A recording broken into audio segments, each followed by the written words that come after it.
सब बच्चे भीड़ लगा देते हैं। क्यों? प्रसाद मिलता है। अभी कुछ कम बच्चे हैं, 6 बजते बजते बहुत हो जाएंगे यहाँ। क्यों? प्रसाद मिलता है। प्रेम मिलना चाहिए। प्रेम ही प्रसाद के रूप में उनको दिख रहा है। भागवत से उनका प्रेम इस रूप से भी हो जाए तो उनका भी कल्याण जरूर होगा। इसलिए समझना है भगवान की कृपा कैसी होती है। भगवान की कृपा के लिए भक्ति चाहिए, और भक्ति आप किसी भी दशा में कर सकते हो। नाम स्मरण किसी भी दशा में कर सकते हो। इसलिए किसी कवि ने कहा है, क्या विजाति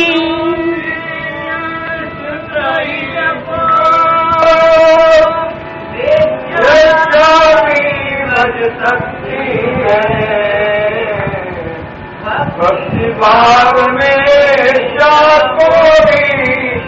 शुचिता क्या सज सकती है। क्या द्विजाति, क्या शूद्र हो, ईश को वेश्या भी भज सकती है। ब्राह्मणी होना कोई जरूरी नहीं है, क्षत्रिय होना कोई जरूरी नहीं है, वैश्य होना कोई जरूरी नहीं है। चाहे आप द्विजाति हैं, चाहे आप शूद्र, ईश को वेश्या भी भज सकती है। क्यों भाई? वेश्या तो अपवित्र, शूद्र तो नीच है। ऐसे तुच्छ लोग भी भजन कर सकते हैं क्या भगवान का? कहते हाँ। क्यों? भक्ति भाव में वेश्या को भी शुचिता त्याग त्यज सकती है। जब कोई भक्ति करने लग जाए, शुचिता क्या वेश्या को त्याग करके भाग जाएगी? क्योंकि शुद्ध कौन है? वास्तव में शुद्धता क्या है? नहाने धोने से शुद्धता आ जाती है क्या?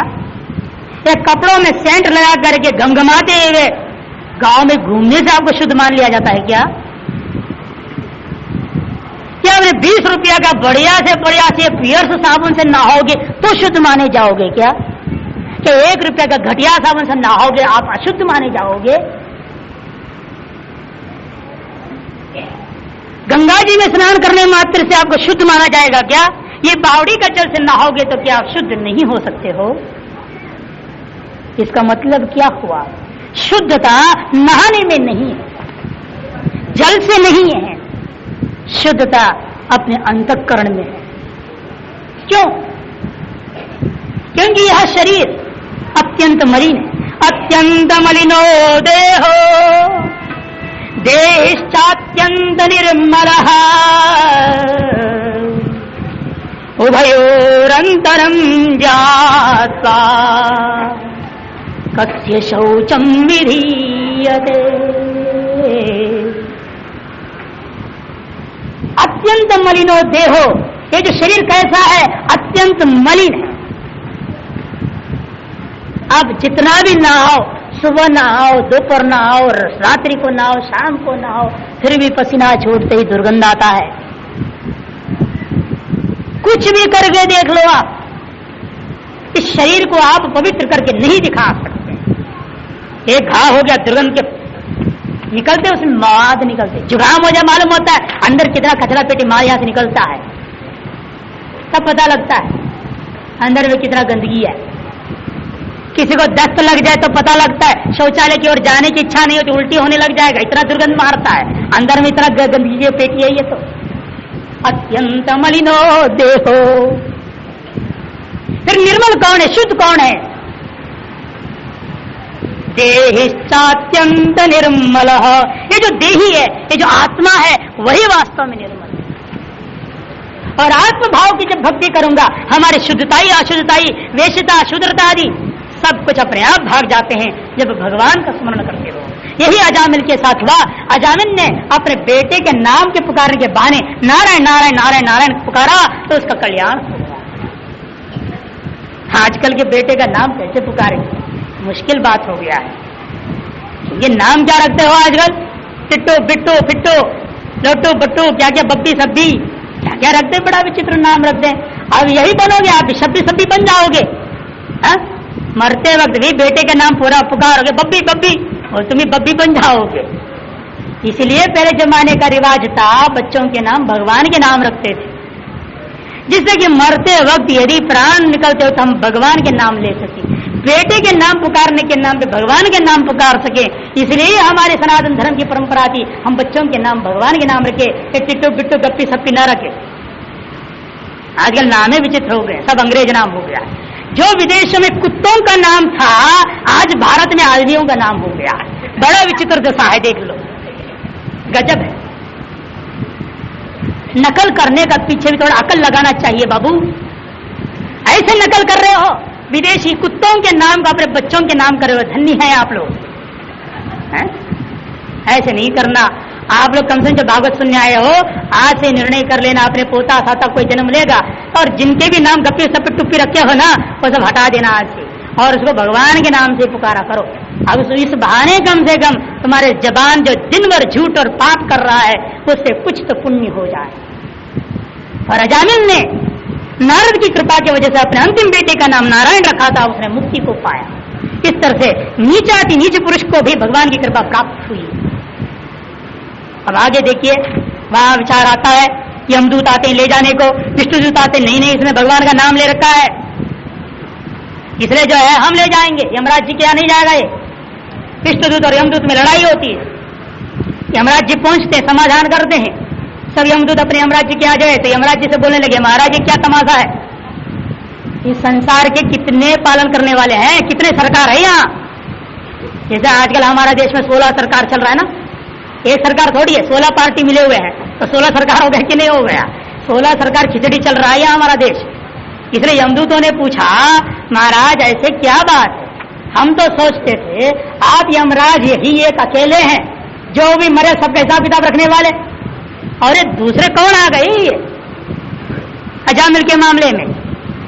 तो कहते हैं यमराज जी वो हमारा भी बाप है, वो विष्णु हमारा भी जो है ना ऊपर शासन करने वाला है, वो महान है, वो सबका आत्मा है, वो परमात्मा है, वो भगवान है। वो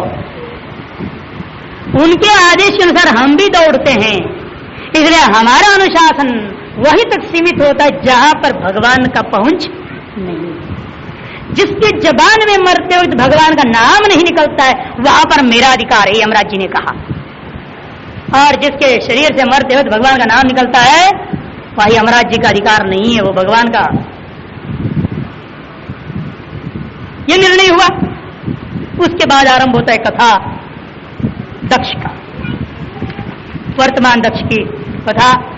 नारद जी के उपदेश से दक्ष पुत्रों के वैराग्य होता है, तो नारद जी को दक्ष वर्तमान ब्रह्मा जी ने अभिशाप दे दिया, तुम 3 दिन से ज्यादा एक जगह पर मत रहो, कि बहुत खटपट करते हो, हम बच्चा पैदा कर रहे हैं और तुम उस सबको सन्यासी बना दो। अरे संसार कैसे चलेगा, सब सन्यासी हो जाए तो। कल जो है हमारे मनोहर के छोटे भाई जी का यही प्रश्न था, सब यदि सन्यासी हो जाए तो क्या होगा। मैंने कहा सब यदि गांव में डॉक्टर हो जाए तो क्या होगा। यदि सब आपके जैसे ही दुकानदार हो जाए, चावल दाल बेचने वाले हो जाए तो क्या होगा, कौन खरीदने वाला मिलेगा। मौन हो गए बेचारे, क्योंकि उनकी दुकानदारी है ना। तो सभी दुकानदार नहीं हो सकते, सभी डॉक्टर नहीं हो सकते, तो सभी सन्यासी भी नहीं हो सकते। ईश्वर के संसार की व्यवस्था ही ऐसी है, जिसको जैसे चाहा वैसे बनाया। जो कुछ है सो तू ही है, जो कुछ है सो तू ही है, जो कुछ है सो तू ही है, जो कुछ है सो तू ही है।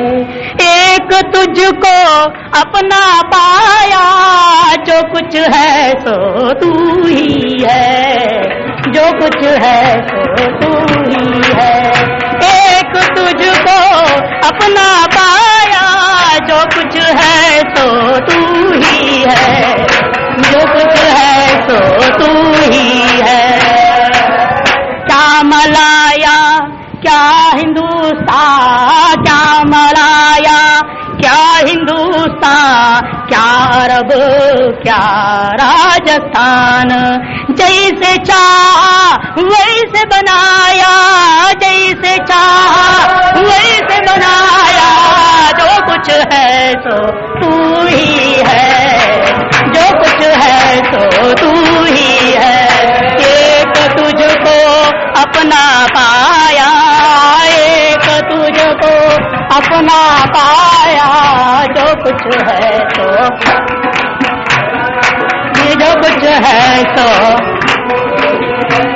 अर्श से लेकर फर्श जमी तक, अर्श से लेकर फर्श जमी तक, फर्श जमी से अर्श भरी जग, जहाँ मैं देखा तुझको पाया, जो कुछ है सो तू ही है।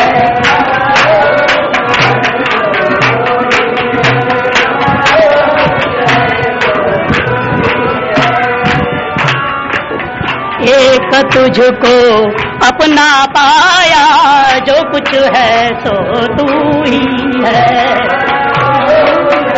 सो तू ही है, जो कुछ है।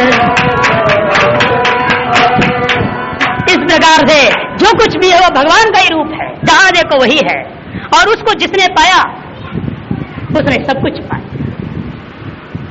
एक तुझको अपना पाया, जो कुछ है सो तू ही है।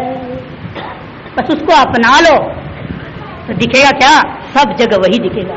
अर्श से लेकर फर्श जमी तक, फर्श से लेकर अर्श भरी तक, जहां मैं देखा तुझको पाया, जो कुछ है सो तू ही है।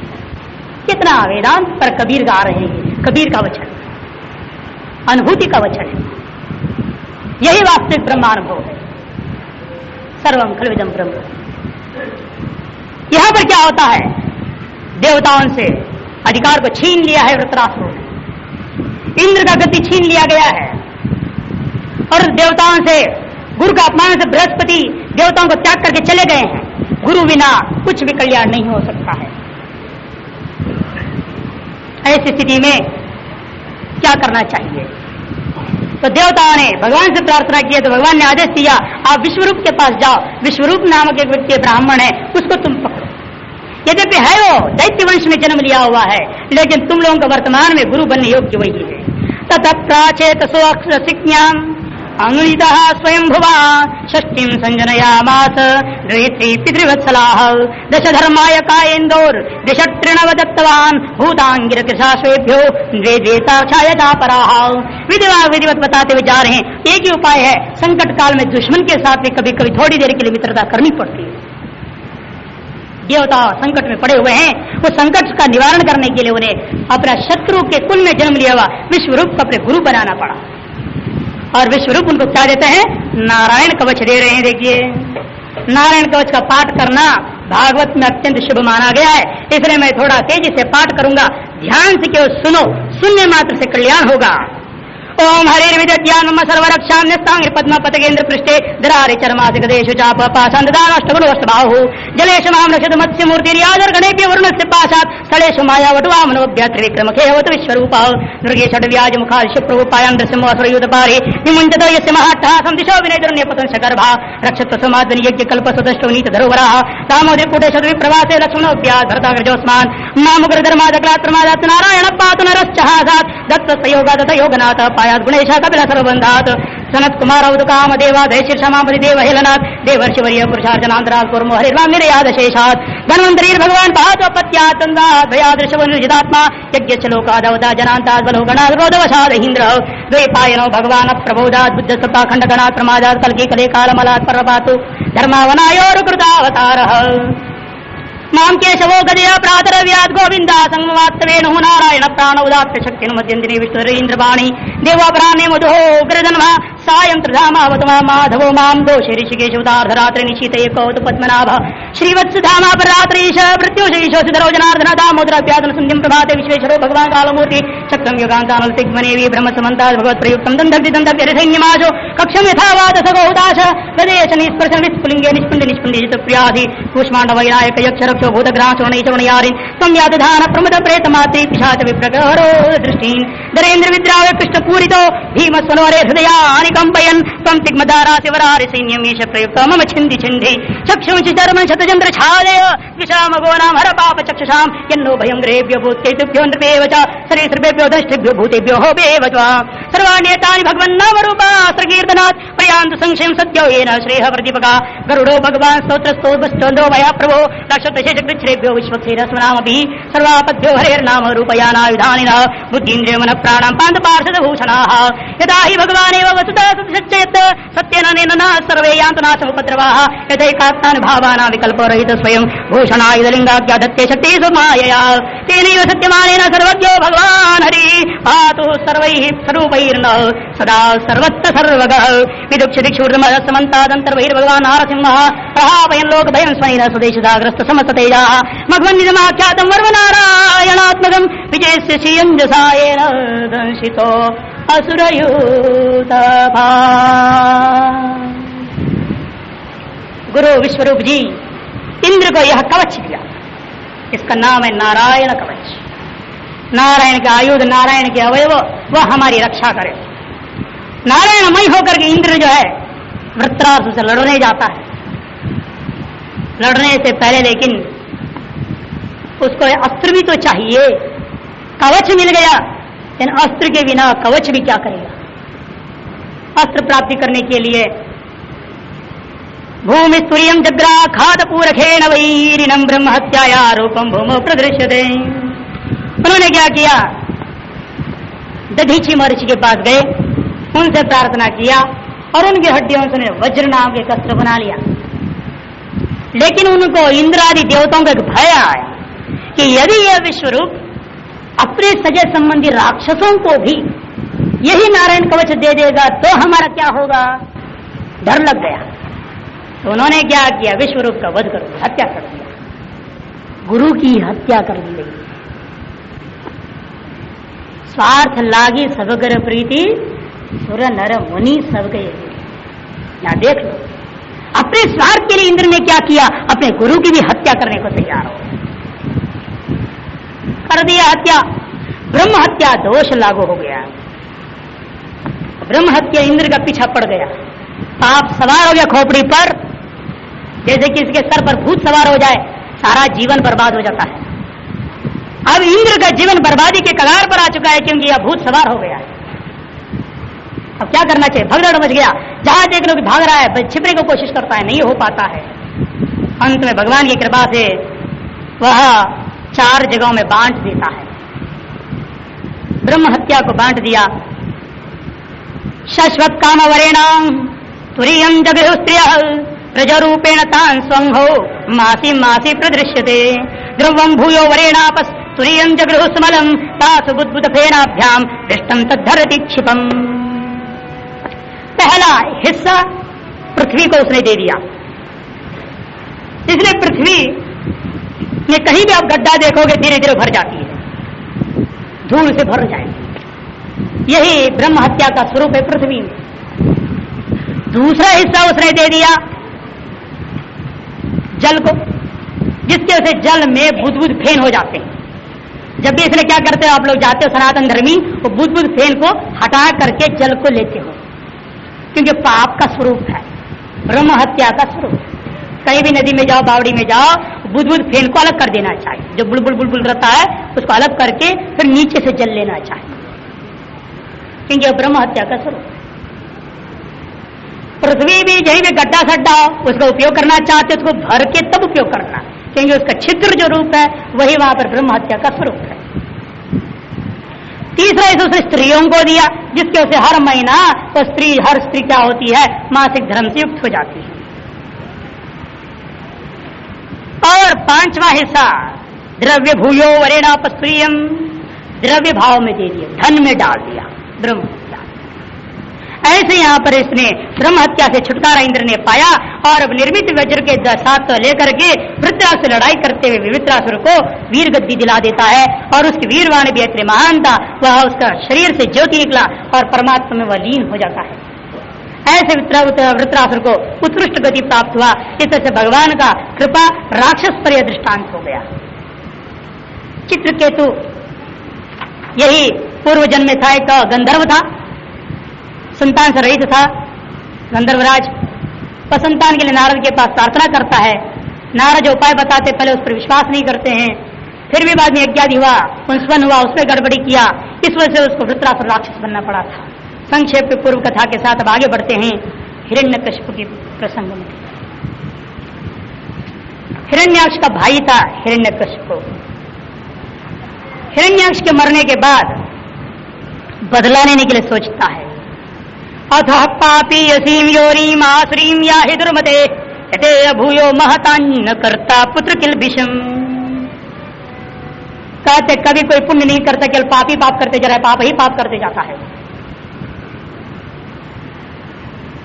हिरण्य कशपु यस्य स हिरण्य कशपु, सोने का ही बना हुआ पलंग था, सोने का गद्दा, सोने का सारा चीज। इतना ज्यादा लोभी, संसार भर का सोना का ठेका ले लिया लगता है, हर चीज सोने का बना रखा घर में, इसलिए उसका नाम हिरण्यकशिपु था। और वह राक्षस अनेक प्रकार से पीड़ा देता है। कैसे देता है देखिए, हमेशा व्यक्ति क्या करता है, जब भी वह गड़बड़ी में फंस जाता है ना, तब शास्त्रों को इस्तेमाल करता है। यह हिरण्याक्ष भी का वध के बाद हिरण्यकशिपु यही कर रहा था। वेदांत पढ़ाया अपने मां को और उनके बड़े भाई के बच्चों को वेदांत पढ़ाया। इतने बड़े वेदांती और उधर भगवान से विद्रोह भी कर रहा है। इसका मतलब सारा वेदांत जो है अपने अंदर में रहने वाला छल कपट को छिपाने के लिए था। ऐसे वेदांत का नाम ही आसुरी वेदांत है। उस वेदांत का नाम आसुरी वेदांत। अपनी कमियों को छिपाने के लिए वेदांत का प्रयोग करना, ये आसुरी वेदांत है। और आसुरी वेदांत जो करेगा उसका वध नृसिंह भगवान करेंगे। नृसिंह भगवान ही उसका कल्याण कर सकते हैं। और दैवी वेदांत को जो ले चलता है उसका कल्याण अपने आप हो जाता है। इसलिए 7वें स्कंद में ये हिरण्याक्ष का आरंभ कथा होता है। जब उससे पूर्व उसकी गहराई में जाने से पहले हम चाहेंगे 7वें स्कंद का रहस्य थोड़ा समझिए। 7वें स्कंद में कुल 15 अध्याय, 15 अध्यायों के माध्यम से जिस व्यक्ति ने वैराग्य किया और उपासनाओं को करके वैराग्य को दृढ़ किया है, उस व्यक्ति को अब विवेक करना जरूरी है। विवेक कब होगी? जब कर्मज वासनाएं नष्ट हो जाएंगी। और कर्मज वासनाएं कब नष्ट होंगे? जब ये 3 वस्तु को तुम सही सही समझोगे। कौन 3 वस्तु? ये आदि भौतिक वस्तु, आध्यात्मिक वस्तु और आदि दैविक वस्तु। शरीर का असली रहस्य को समझो। आध्यात्मिक रहस्य है क्या? ये अनित्य है, हाड़ मांस का पुतला है, नाशवान है। इस प्रकार से विवेक होना चाहिए। फिर आदि भौतिक में आओ, ये मकान है, घोड़ा है, पंखा है, खिड़की है, कुर्सी है, दुनिया भर चीजें, ये सारे के सारे चीज भी अनित्य है। फिर आदि दैविक, जिसके भरोसे हम सोच रहे हैं अमुक का पूजा करो जी, अमुक का पूजा करो जी, ये मिलेगा। लक्ष्मी का पूजा करो, ठन ठन माल मिलते रहेगा। गणेश जी का पूजा करो, बिजनेस में ये आधा बाधा है सब चला जाएगा। हनुमान जी का पूजा करो, बढ़िया ताकत मिलेगा। और पता नहीं क्या क्या क्या क्या बोलते हैं, अनेकों देवताओं का पूजा पाठ दुनिया भर करने को कहते जाते हैं। किसी का लगातार सरदर्द हो रहा था, एक आदमी का, वो गया ज्योतिषी के पास, कहने लगा ज्योतिषी से, पंडित जी बताइए हमको लगातार सिरदर्द क्यों होता है? पंडित जी ने कहा अच्छा लो कुंडली देखते, ज्योतिष देखते। उसने सिर दर्द की दवाई क्या है? अरे पेट में गैस होता होगा, गैस ऊपर चढ़ जाता है रोज रोज सर दर्द हो गया। अब उसको गैस का दवाई करनी चाहिए। अब गया है ज्योतिषी के पास, ज्योतिषी भी डॉक्टर थोड़ी है। अब उसने देखा इसको क्या हम समझाएं, कैसे समझाएं, मानेगा तो है ही नहीं। गैस का गोली खाओ कहेगा तो मानेगा नहीं। तो उसने क्या ऐसा करो, ऐसे सुनो, रोजाना क्या करना, 5 मिनट उल्टा खड़ा हो जाना। तब क्या होगा ना, जो सिर पर डायरेक्ट ग्रहों का असर कर रहा है अब पैर में असर करेगा, पैर में दर्द जाएगा, सिर में नहीं रहेगा। इतना करोगे तो काम नहीं चलेगा। और सूर्य भगवान को खुश भी करना पड़ेगा, उसका पूजा पाठ करा दिया। ये आदि दैविक कथाएं, इन तीनों पर विजय हासिल करनी पड़ेगी आपको। आध्यात्मिक तत्व से परे हो जाओ, आदि भौतिक तत्व से परे हो जाओ और आदि दैविक बंधनों से भी परे हो जाओगे, तब जाकर के तुम्हारा असली स्वरूप प्रकट हो सकता है। इसलिए 5 अध्याय, पहले 5 अध्याय आध्यात्मिक तत्व से बंधन की निवृत्ति के लिए है, उसके बाद के 5 अध्याय आदि दैविक तत्व से निवृत्ति के लिए है और अंतिम 5 अध्याय आदि भौतिक तत्वों से निवृत्ति प्राप्त करने के लिए है। इस तरह से 15 अध्याय वाले स्कंद का नाम ऊती स्कंद है। ऊती का मतलब ही होता है कर्म वासना। इसलिए कर्म वासनाओं का नाश करने वाला यह स्कंद है। इसमें भी देखने में कथा कहानियां दिखेंगी, लेकिन यह वास्तव में इस रहस्य यही है कि उपाय बता रहे हैं, ये उपाय बता रहे हैं कैसे आप जो है इनसे मुक्ति पा सके। उपाय में सर्वप्रथम नारद युधिष्ठिर संवाद, उसमें जय और विजय की कथा 2 बार आती है और उसके बाद हिरण्याक्ष का वध के अनंतर भूतानाम यह संवाद प्रपायामि वसुवृदे दैवै निकल्यत नीतानाम उन्नीतानाम स्वकर्म भी। आसुरी वेदांत कैसा होता है देखिए, झलक देता है हिरण्यकशिपु। मां को समझाया, अरे मां चिंता मत करो।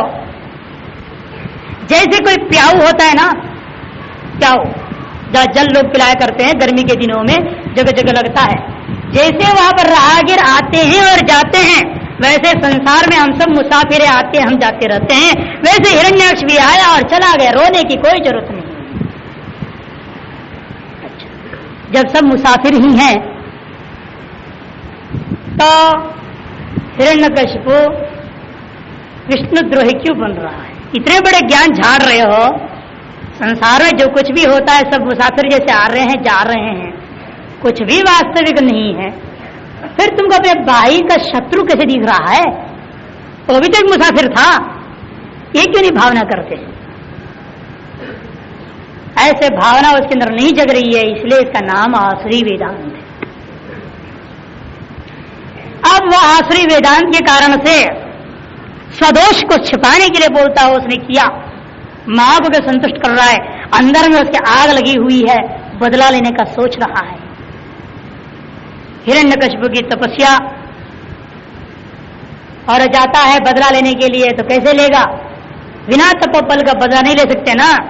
आजकल के जमाने में तो बड़ा आसान है, 10-20 हजार में गुंडों को खरीदो और अपना शत्रु को मरवा दो। वो जमाने में गुंडे सुंडे का काम थोड़ा चलता था, और विष्णु को मारने के लिए कौन गुंडा हमको मिल जाएगा 2-4 करोड़ रुपयों में? है नहीं मिल सकता है ना। तो इसीलिए स्वयं उसने तपस्या की। ब्रह्मा जी बड़े प्रसन्न हुए, वर मांगा तो क्या मांगता है देखिए, यदि दास्यस्य मम प्रभो, तो कहता है, हे प्रभु आप यदि मुझे वास्तव में वर देना ही चाहते हैं, मुझे ऐसा वर दीजिए, आपके द्वारा सृष्टि किया हुआ कोई भी वस्तु से मेरी मृत्यु ना हो।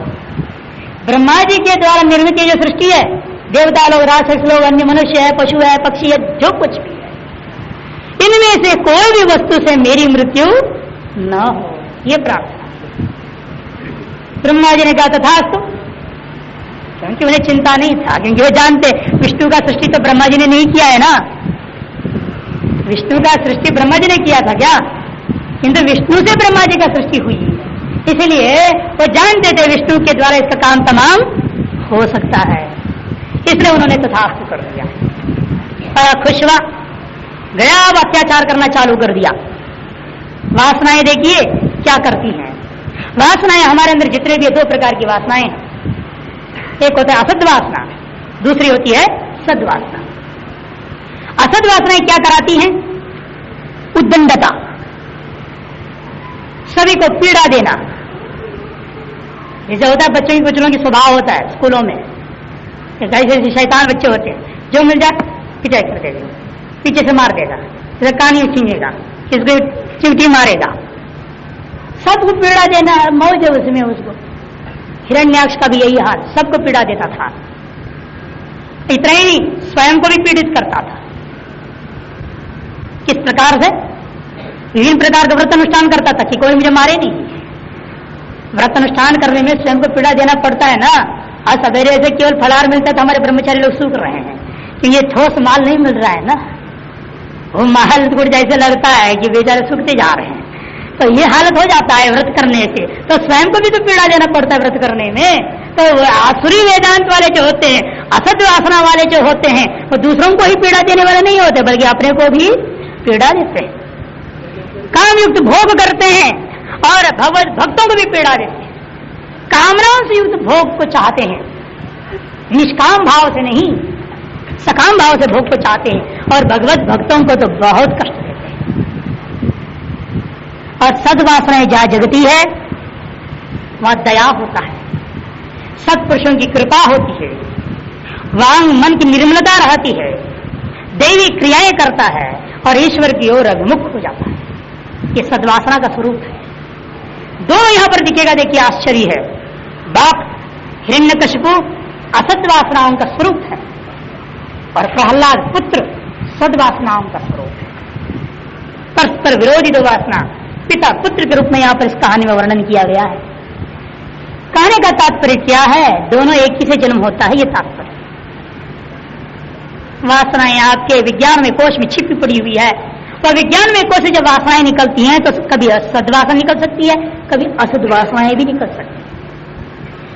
निर्वैराय प्रशांताय सुसुताय महात्मने प्रहलादाय दादुर्योद हनिष्येपि वरोर्जितम। देवता लोग बड़ा पीड़ित हुए, ऋषि लोग पीड़ित हुए, भक्त पीड़ित हुए, सबने भगवान से प्रार्थना किया तो भगवान कहते चिंता मत करो, जब मेरा परम भक्त उसका अपना बेटे से साथ अन्याय करेगा तब हम उसका विनाश करके संसार का मैं कल्याण करूंगा। ऐसे भगवान ने सभी को वचन दिया। वचन देने के पश्चात में प्रहलाद की कथा आरंभ होती है। जब विद्यालय गुरुकुल में भेजता है, गुरु से पढ़ो लिखो और जो है तो सही रास्ते में आ जाओ, तो प्रहलाद जब आता है गुरुकुल से तो प्रहलाद से पूछता है हिरण्यकशिपु, भाई बताओ तुम क्या पढ़ के आए? श्रवणम कीर्तनम विष्णु स्मरणम पाद सेवनम अर्चनम वंदनम दास्यम सख्यम मात निवेदनम यदि पुंसार्पिता विष्णु भक्तश्चैन्नव लक्षणा भक्तिश्चिन्नव लक्षणा। 9 प्रकार की भक्ति का वर्णन करता है। भगवान मैंने गुरुजी से यही सीखा कि भगवान विष्णु का भक्ति करो, एक चाटा मार था दुष्ट कहीं का, मेरे शत्रु की पूजा करना, यही तुमने सीखा गुरु से। दोनों गुरु को बुलाते हैं, शुक्राचार्य का बेटा, दोनों बेटे को बुलाते हैं, फटकारते तुमने क्या सिखाया मेरा बेटे को? जो भगवान हमने तो ये बात सिखाई नहीं, ये कैसे बोल रहा है? फिर ले जाओ दोबारा उसको पढ़ाओ लिखाओ ठीक से। बेचारे खूब मारपीट करते हैं गुरु लोग, फिर भी वो क्या कहते? ओम नमो भगवते वासुदेवाय, ओम नमो भगवते वासुदेवाय, यही बोलता है। नारद जी का उपदेश गर्भ में मिल गया था। गर्भ में जो मिला वो उपदेश होता है बहुत ठोस होता है। इसके अनेक दृष्टांत है, देख लीजिए। लवकुश का दृष्टांत देख लीजिए, अभिमन्यु का दृष्टांत देख लीजिए, यहाँ प्रहलाद का दृष्टांत देख लीजिए, परीक्षित का दृष्टांत देख लीजिए। जिनको गर्भ में मिलता है उपदेश वह संतान दिव्य निश्चित होता है। इसलिए जो कोई भी यहाँ पर देवियां हैं, याद रखो इस बात को देवियों, जब आप लोग गर्भिणी होंगे टीवी सिनेमा देखना बंद करो। हाँ, बच्चा बिगड़ जाएगा। सिनेमा का गाना स्वयं मत लगाओ और सुनो भी मत, गुनगुनाते रहते हैं आज की लड़कियां, बहुत खराब आदत है। हाँ, डिस्क लगाई हुई है और डिस्को डांस भी चलता है, बहुत खराब है। ये सब छोड़ो।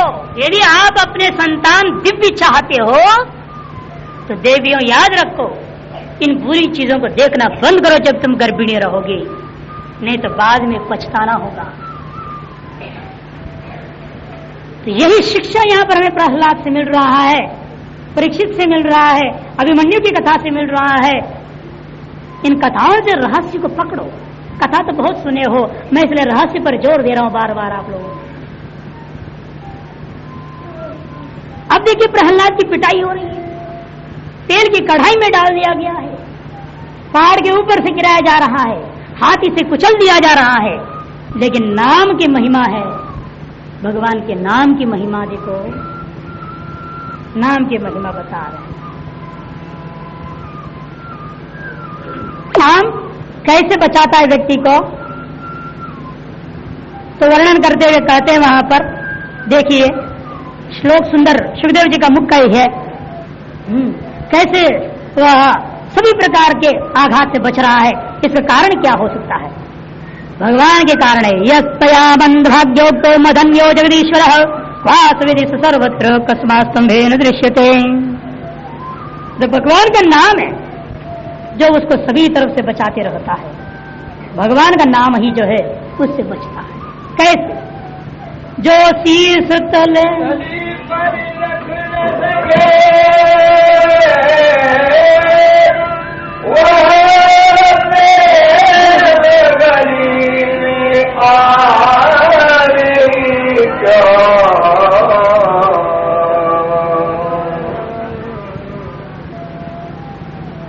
इस तली पर रख न सके, वह प्रेम की गली में आवे ही क्यों। भगवान से प्रेम करना चाहते हो, हमेशा अपना खोपड़ा को हाथ में रखे हुए चलना चाहिए। कहने का तात्पर्य, मृत्यु को हमेशा अपने हथेली पे रख के चलोगे, भगवान से तुम प्रेम कर सकते हो। भगवान से प्रेम करना कोई आसान बात नहीं। प्रहलाद ने भगवान से प्रेम किया, नतीजा कितना कष्ट उठाना पड़ा। मीरा ने भगवान से प्रेम किया, कितना कष्ट उठाना पड़ा, जहर का प्याला दिया गया, कितनी बड़ी विलक्षणता है। इसलिए कहते हैं कोई कवि, जो शीश तली पर रख न सके, वह प्रेम की गली में आवे। आप लोग सभी चाहते हैं मेरा भी भगवान प्रेम हो, मैं भगवान का प्यारा बनूं और मेरे से भगवान का भजन हो, लेकिन है दम भगवान के लिए भी मरने को। भगवान के लिए क्या मरेगा? जिसको देखा ही नहीं उसके लिए क्या मरोगे तुम? जिसको देख रहे हो उसके लिए भी मरने को तैयार नहीं होते हो, तो जिसको देखा ही नहीं उसको क्या मरोगे? एक बार एक आदमी अपना बेटे को अस्पताल में ले गया, सीरियस था बेटा, इंटेंसिव केयर यूनिट में भर्ती कर दिया गया इमरजेंसी में।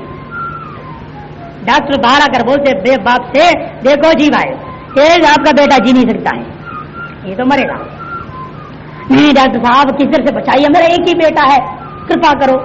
बड़े हाथ पैर पकड़ा, लाख लो, 2 लाख लो, करोड़ लो, किसी तरह से हमारा बेटा को बचाओ। डॉक्टर साहब सोचते हैं और कहते, देखो भाई, आप वास्तव में बेटे को जिंदा करना चाहते हो? कहते हाँ जी, किसी भी तरह से हम चाहेंगे हमारा बेटा जिंदा हो जाए।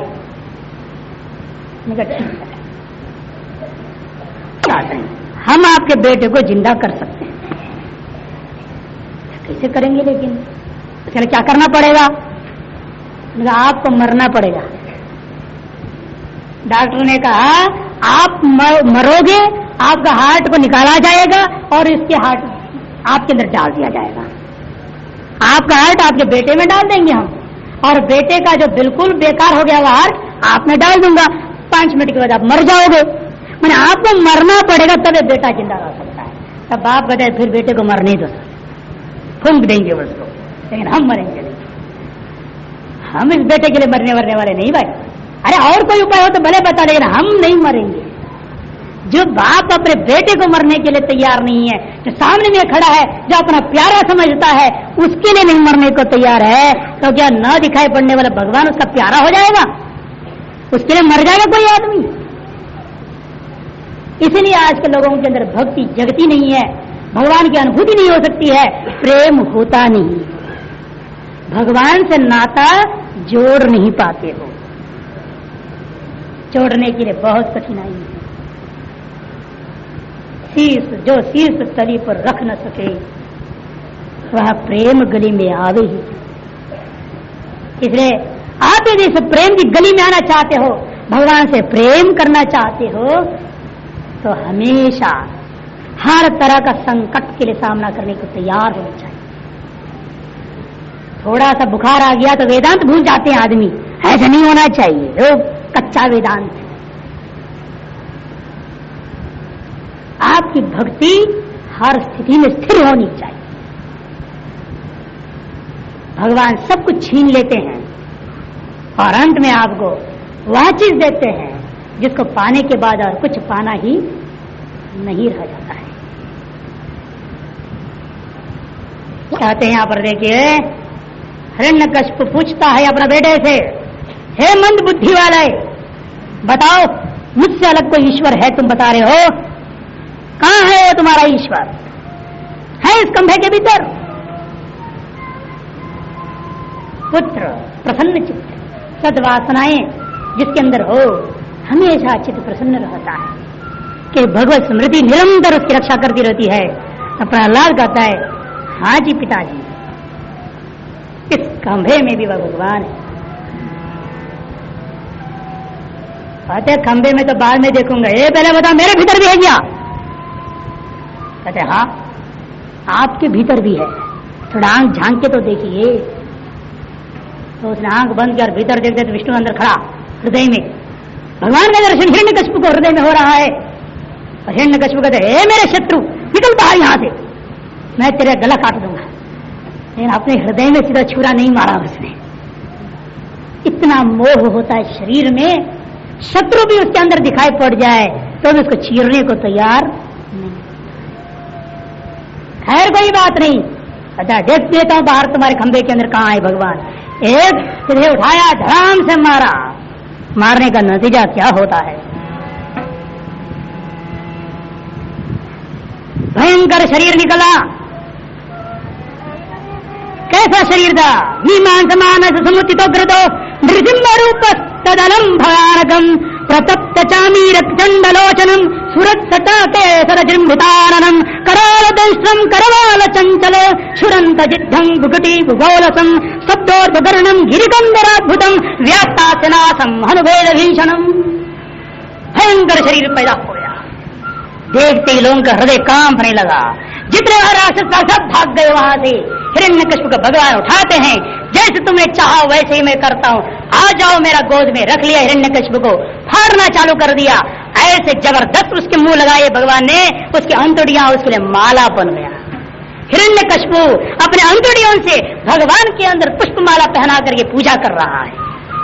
खून की धारा प्रवाह उछल रहा है, उससे भगवान की नरसिंह भगवान का अभिषेक होते जा रहा है। हिरण्यकश्यप अपने शरीर से भगवान का अभिषेक किया, अपने अंतड़ियों से भगवान को पुष्प की माला के समान माला पहना दिया है। भगवान उस पर कृपा करते हैं। ठीक है, धन्य हो। ऐसे होना चाहिए जो अपने शरीर को भी भगवान के लिए अर्पण कर दिया। पहले ही ऐसे वर मांग लिया कि मैं मरूं तो भगवान के गोद में मरूं। धन्य है ऐसा। देखने में असुर, असज वासनाएं, लेकिन अंदर से छिपा है पराभक्ति। था कौन हो? विजय। जय विजय तो थे ना, वही शाप वशाती हुआ था। अंदर से वास्तव में हृदय की गहराई में विष्णु के प्रति परम प्रेम है। इसलिए वो चाहता है मैं मरूं तो दूसरों के गोद में ना मरूं, हॉस्पिटल में ना मरूं, मैं डॉक्टरों के इंजेक्शन से ना मरूं, मरूं तो मैं परमात्मा के गोद में मरूं। मेरा खून से परमात्मा के चरणों अरविंदों का अभिषेक हो। जब वो अपने इसलिए बोला न मनुष्य न पशु ऐसा हो, आपकी सृष्टि का विषय ना हो। भगवान नरसिंह से धारण किया, आधा शरीर मनुष्य का, आधा शरीर पशु का। जब मुंह से उसको खाएंगे तो मेरी अंतड़ियों में जैसा उनका मुंह घुसेगा, मेरी अंतड़ियां उनके गले में माला बन जाएगा, मेरी पूजा पूरी हो जाएगी। धन्य हिरण्यकश्यप का असली विचारधारा। ये विचारधारा उसकी असलियत में थी हृदय में, इसलिए भगवान उस असुर पर भी कृपा कर दिए और प्रहलाद को गोद में लेकर चाटते हुए उसको भी प्यार करते हैं। प्रहलाद द्वारा नरसिंह भगवान की स्तुति की जाती है और विभिन्न देवता लोग, ब्रह्मा जी, रुद्र जी, शंकर जी, ऋषि मुनि सभी उस नरसिंह भगवान की स्तुति करते हैं। अंत तो गत्वा प्रहलाद का राज्याभिषेक होता है और त्रिपुर का दहन करने का प्रक्रिया आरंभ होता है। पहले प्रहलाद ने कि चरित्र के माध्यम से दिखाया गया है वह अध्यात्म पर जीत लिया है, आध्यात्मिक वस्तु पर विजय हासिल कर। इसलिए उसके शरीर को कढ़ाई में डाल दिया, कहाँ डाल दिया, फिर भी कुछ भी नहीं हुआ। फिर अधिदैव पर उसका विजय दिखाया कि नरसिंह भगवान का अवतरण हुआ। यह अधिदैव पर प्रहलाद का विजय है। तो अध्यात्म पर जीत बताने के लिए 5 अध्याय बीत गए। फिर बीच के 5 अध्याय नरसिंह भगवान के अवतरण का प्रक्रिया है, वह अधिदैव का जीत का वर्णन कर रहा है। और 10वें अध्याय में वो राजा बनता है और 11वें अध्याय से उसका राजानुशासन आरंभ होता है, माने आदि भौतिक जगत पर उसका विजय हुआ। तो बाल्य लीला में अध्यात्म पर विजय पाया, किशोर दशा में जब आया तब उसने अधिदैव पर विजय हासिल की। अब नवयुवा दशा में आदि भौतिक जगत पर विजय हासिल करते हुए वह प्रहलाद राजा बनता है। राजा बनने के बाद विभिन्न प्रकार के धर्मों को उपदेश देता है। विभिन्न प्रकार के धर्मों को उपदेश देते हुए कहता क्या है, देखिए, निर्जिता सुरा देवैर्युध्यनेन उपबृंहितै मायरम परमाचार्यम वयम शरणमाययुः। लेकिन इधर प्रहलाद सभी राक्षसों को सन्मार्ग में ले जाना चाहता है। इन राक्षस लोग अपने स्वभाव की वजह से बदला लेने को तैयार है। वे लोग माया नाम के एक राक्षस के पास जाते हैं, बहुत मायावी था, इंद्रजालिक, जैसा आजकल बोलते हैं मैजिशियन टाइप, जो कुछ भी वो मन माने बना देवे। उसने 3 नगरी बनाई जिसका नाम था त्रिपुर। एक लोहे का था, एक चांदी का और एक सोने का। जो आजकल के जमाने में आप उपग्रह बोलते हैं, सैटेलाइट उपग्रह छोड़ा जाता है, वैसे उसने 3 उपग्रह छोड़ दिया इस सूर्यमंडल में और अपने समस्त राक्षसों को उन 3 नगरी में फिट कर दिया।